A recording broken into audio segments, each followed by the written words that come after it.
Today on the channel, we head to the Queen City by way of the Midwest or something like that for the Survivor Series 2023 Mattel Elite Charlotte Flair. And the spirit of Ultimate Warrior will run forever!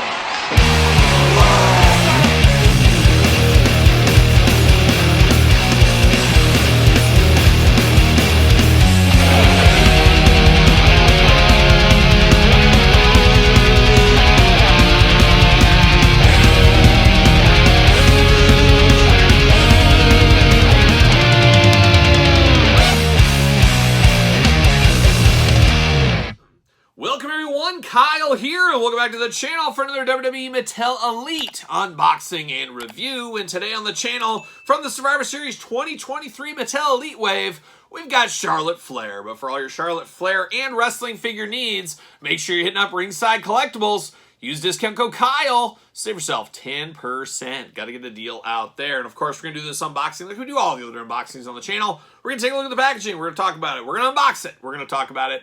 We're going to see where it goes from there. So without further ado, let's see what old Charlotte Flair is up to here. Been a while since we've had a Charlotte Flair figure. And this one, first impressions, looks pretty darn good for Charlotte Flairs. We've had some rough ones. We've had a ton of basic Charlotte Flairs. We did get that very rare Ultimate Edition back in the day. But now we got another Elite here in all black. Like a young AC/DC, she is back in black. I think she was just at Power Trip a couple of weeks ago. Who knows? We'll see what happens there. But packaging, got the big window box, WWE logo, Elite, Survivor Series at the top, a little glamour shot over there, Charlotte Flair down low, and of course, Build-A-Figure British Bulldog on the side. There's old Charlotte Flair looking only like a Charlotte Flair could look, at least in this picture. Survivor Series at the top. On the side, you got the camouflage, you got Charlotte Flair, you got True Effects, you got Elite, you got Certified Authentic over here as well, I think. No? Oh, yep, there it is. I was going to say, there it is. Knew we had all those hits being played on the packaging. Then on the back, we got the tail of the tape, we got the glamour shot, we got the blurb, we got the British Bulldog, we got the rest of the wave, and of course, we're unboxing all those on the channel. Very end, we're going to build the Bulldog, we're going to rank the entire wave from my least favorite to my favorite, so stay tuned for that. But let's see what it says about our old friend Charlotte Flair. Charlotte Flair from the Queen City, absolutely beautiful this time of year. Sure, why not? Height, 5'10", finisher, figure 8.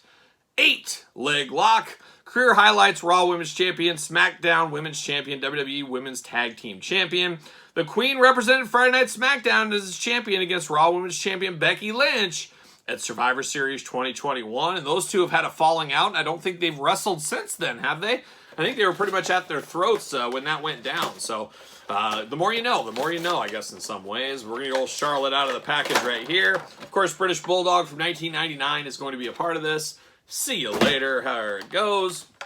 There it is, old Charlotte Flair with some legs. She cut Bulldog in half. There it is. She got some extra hands there. Of course, got the title belt as well. It looks like we got one twist tie there at the arm, so we're going to cut that.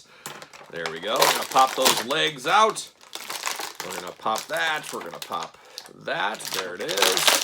There it is. Crunch, crunch. We all love that Captain Crunch. There it is. Going hard right here. Going hard. There it is. See you later. Put some spin on it. Twist ties flying around. There it is. Let's get down to business here. See what's going on. See what all the fuss is about. Of course, got British Bulldog's legs here. Nice blue jean legs. Great for customizers. Probably some reuse you could do out of these if you needed to, but we do have that going on. We'll talk about that in a future video. Stay tuned. Make sure you subscribe. All that fun stuff.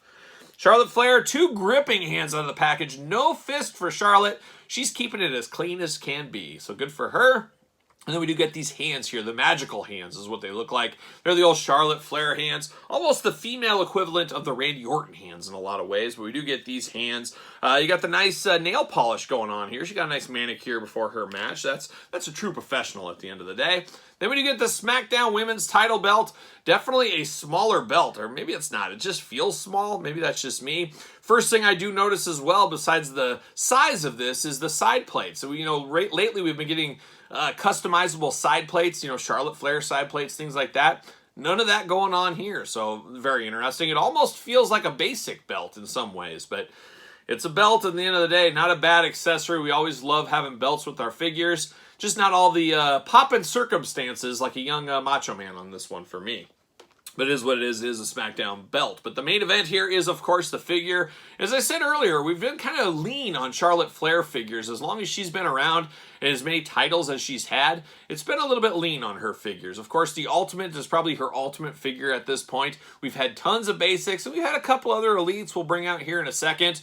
But this one is very interesting. Now, first thing you think of, or one of the first things I think of with Charlotte Flair, much like her dad, the Nature Boy, Ric Flair. Woo! Yeah, you know how it goes, that whole thing. I shouldn't be doing that, but I did. You saw it. But she doesn't have a robe. Ric Flair, very iconic with his robes. No robe for her. Obviously, that's some extra expense, things like that. But a character like Charlotte Flair that's so iconic with robes, I feel like you got to find a way to get a robe in here. Maybe that's just me. I don't know, but it feels like it's lacking in that department. But she does got the black top going on, got the black trunks, and then you got the black boots, the black knee pads, all the kind of stuff there. She's all in black, like a young AC/DC, as I did say. I do really like the head sculpt on this. They've struggled with some of the Charlottes over the years. This is a very good one. If you hand me this head and tell me who it is, I will know this is Charlotte Flair. I like kind of the braiding in the front, some new hair on that as well. Then you got the long blonde hair. The hair is so long, it does lean her. She does have a little bit of a crouch to her neck a little bit with that hair. But it is a very, very nice head on Charlotte. Very good. Got a little sheepish smile. Is that what we'll call that? She's got that going on. Got the nice eyes on her. I got no issues with this. This is a good head sculpt on her. Little choker chain around the neck as well, down into her top. Looking pretty good there. Now, of course, they did get her tattoo on her side over here. They also got it on this side, and then their forearm tattoo, and the other forearm tattoo with the little hearts there. She's got those going on. Little trunk design as well. Got the CF on the boots for, of course, Charlotte Flair. Makes all the sense in the world. Just definitely a very good Charlotte Flair. A good representation. Just missing a few bells and whistles on the belt. Missing the robe that I would really like to have. But besides that, a good-looking figure. Articulation, arms go all the way around. Bicep cut. Double jointed. Pinless elbows. You know we're here for that all day long. Hands removable back forward, side to side. Nail polish on these hands as well. Hula hoop at the top. Yep, we got that. And traditional waist. Big ol' Charlotte's Flair splits right there. Thigh cut if you do need it. Double jointed knees. Are we pinless? Are we pinless? Oh, we're pinless in the knee department. How about that? We're always here for that at the end of the day. Oh, and I see some other stuff. We get the boot cut right here. Ankles back forward, side to side. A little side to side there. And then we do get the toe articulation. How about that? We get the ultimate toe articulation on this Charlotte Flair. Now, we've seen that in the past with the Ultimates, of course. But also Bianca Belair in a prior Elite series. She did have that. I also got some interesting writing on her shoe. It says HPB 30. I don't know what that means. Is that some kind of a thing they shouldn't have had on the boot? HPB 30? I don't know. Half price books 30. I think that's what it stands for. Charlotte, an avid reader, loves to go to half price books because she likes to save some money. She doesn't want to pay full price for her books, and she reminds herself with that every day on her shoes. So she's got HPB 30. She won't spend more than 30% of the new copy. That's what'll happen. Somebody feel free to fact check that, but I'm fairly certain that is correct. So there you go. There it is, Charlotte Flair. Does she fit on a ringside collectible stand? Make sure you get the Mattel stand. Use discount code Kyle. Save 10%. Hopefully stands back in stock very, very soon. But there it is, Charlotte Flair fitting perfectly right there. A very, very good figure. Missing a few little things, but at the end of the day, we care about the figure the most. And I think this is a good representation of Charlotte Flair, and I like the all-black attack on this one. So playing all the hits right here, no doubt about it. And of course, we've had prior Charlottes. This one is pretty good as well in the purple. Depends how you like your Charlotte Flair, though, is what it comes down to. I kind of like this newer, sleeker hair design on this one, but you could easily, once again, flip the heads back and forth, do whatever you want, choose your own adventure at the end of the day. And then we go way back to like Elite 57 or something like that for the first Charlotte Flair figure. We've come a long way. We've come a long way from this one, no doubt about it. But Charlotte Flair, a lot of representation, pretty light on Elites, only one Ultimate, but a heck of a lot of basics for Charlotte Flair. Maybe she's going to get back in the Elite game in a little quicker rotation. We'll see what happens with all that. But I'm here for this one, but are you? Yes, you. Are you here for this one? Is this a pickup for you? Is it a pass? Is it a long gamer? Is it something you don't want anything to do with? Let me know your thoughts in the comments down below. Of course, you made it this far. Don't forget to like the video. Don't forget to subscribe to the channel. Turn on the old notification bells. We got videos every single day. And we got even more videos for you on this other Kyle Peterson 2.0 YouTube channel. So make sure you subscribe to both of those. Don't forget about the Patreon for early access to all videos from both channels. Of course, your best way to support the channel as well. And you can also support the channel at ProWrestlingTees.com. Search Kyle Peterson. And don't forget social media. SirPaul64 on the X. _Kyle_Peterson on Threads and on Instagram. So for Charlotte Flair and the Queen City 2, and don't forget Half Price Books, I am Kyle. See you guys all real soon.